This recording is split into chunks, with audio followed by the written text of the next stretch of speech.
Камилә тиздән Казан шәһәрендә башкарачак номерын кабатлый. Бу юлы кичекмәстән призлы урын яуларга омтыла.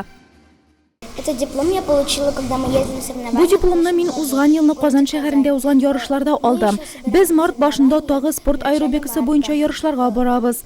Алар Батыр спорт комплексында узачак.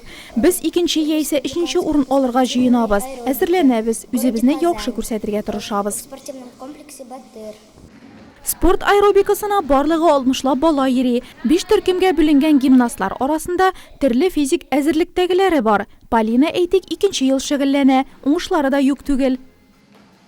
Я хожу на спортивную аэробику уже 3 год. Спорт аэробикасына мин 3нче ел йөрим. Узган елны Татарстан Республикасы беренчелегенә бардык. Аэробика миңа бик ошый. Ритмик күнегүләр ясарга яратам. Озак һәм нәфис хәрәкәтләргә караганда алар миңа күбрәк ошый. Мне легче делать все быстро.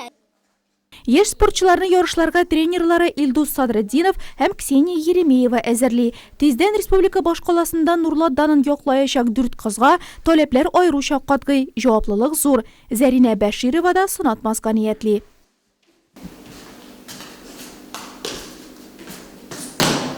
А вы так вот умеете, а я умею.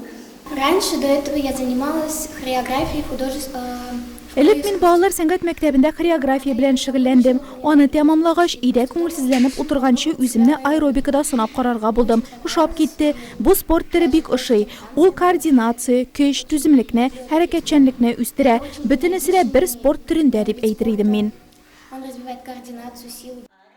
Буйсын торышы яхшыра, гәүдә хәрәкәтчәнлеге арта, мускуллар ныгытыла, йөрәк кан тамырлары системасы эшчәнлеге яхшыра.